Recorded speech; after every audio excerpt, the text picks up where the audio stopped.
Let's be honest. 2025 was supposed to be the year. The leaks were consistent, the supply chain rumors were loud, and the timeline made perfect sense. We were all ready for the next generation of Apple's home entertainment hardware. But December came and went in silence. No press release, no flashy event, just the same Apple TV 4K we have had for years. So what happened? Did Apple drop the ball? Or, and this is the much more exciting theory, did they realize that releasing a minor update in 2025 would be a mistake? We are now looking at early 2026, and the picture is becoming clear. Apple didn't delay this product because they couldn't make it. They delayed it because what they are building isn't just a streaming box anymore.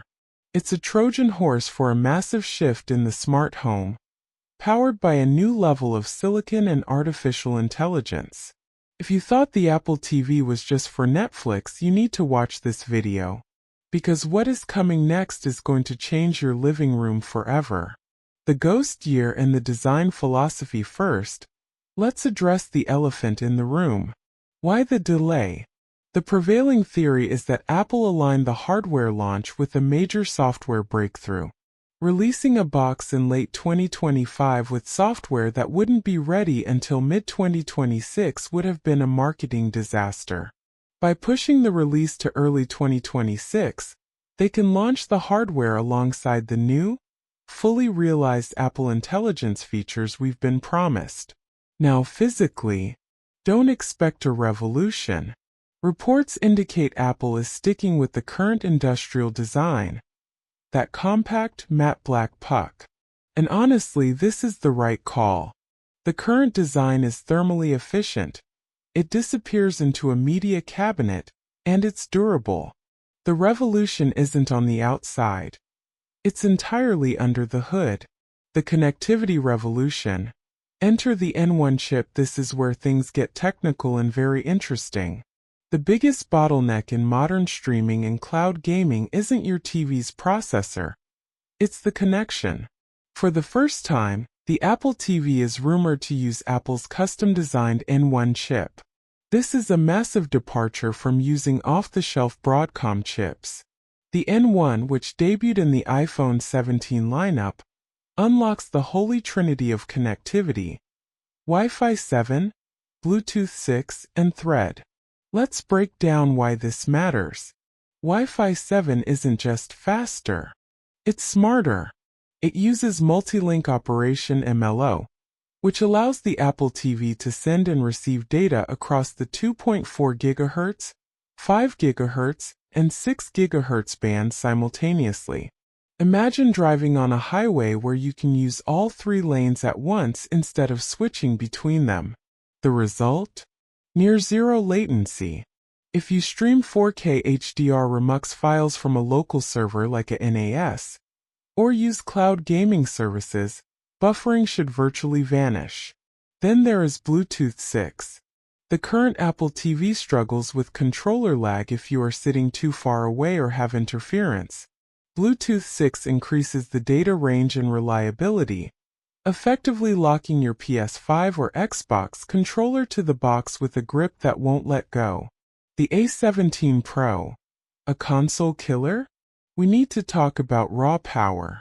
The current Apple TV runs on the A15 Bionic, a great chip, but it's aging. The 2026 model is rumored to skip a generation and jump straight to the A17 Pro. This is the chip that brought console-quality gaming to the iPhone 15 Pro.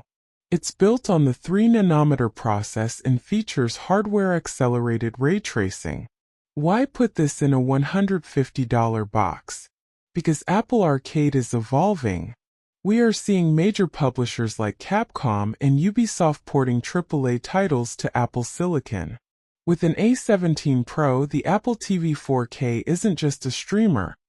It becomes a legitimate competitor to the Nintendo Switch or the Xbox Series S. We are talking about realistic lighting, complex shadows, and stable frame rates in visually demanding games. If Apple markets this correctly, they could finally crack the living room gaming market. Apple Intelligence and Siri. This is the true reason for the delay. The new Apple TV is being positioned as the central brain of the intelligent home.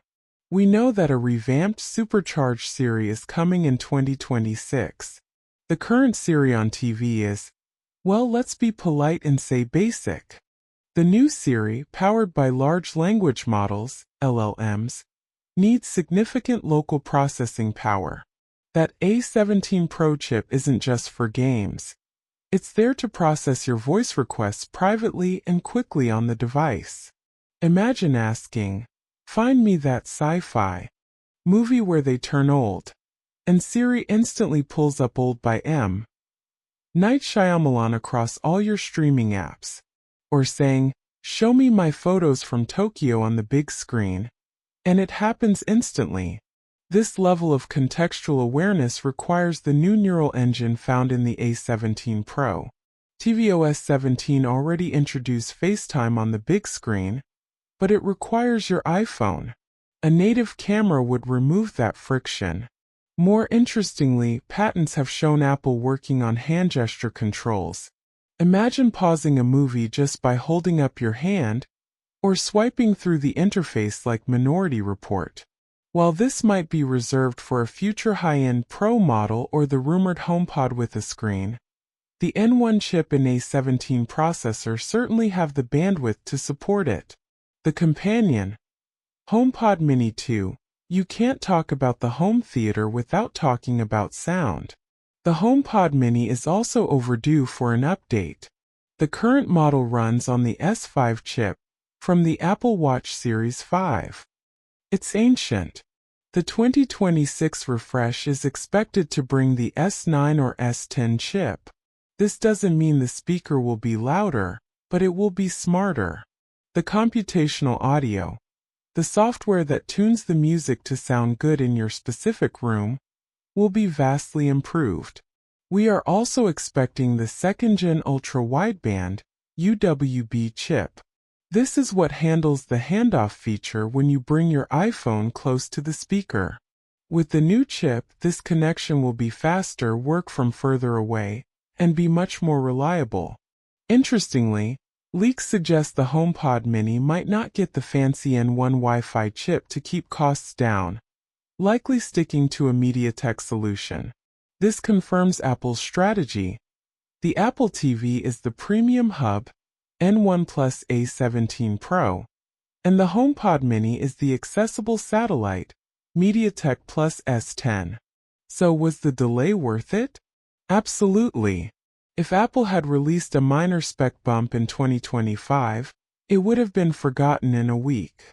By waiting for 2026, they are preparing to launch a device that integrates the three pillars of the future smart home: high-end gaming, A17 Pro, seamless connectivity, N1 chip, and generative AI Siri 2.0. We are moving away from smart TV and entering the era of intelligent home. The Apple TV 4K is no longer just a passive box. It's becoming the central computer for your life at home. I want to hear from you guys. Is the gaming potential enough to make you upgrade? Or are you just waiting for a Siri that actually works? Let me know in the comments down below. If you enjoyed this deep dive, do me a favor, hit that subscribe button and turn on notifications. I'll be buying the new unit the second it drops to compare it against the old one, and you won't want to miss that showdown. Thanks for watching, and I'll catch you in the next one.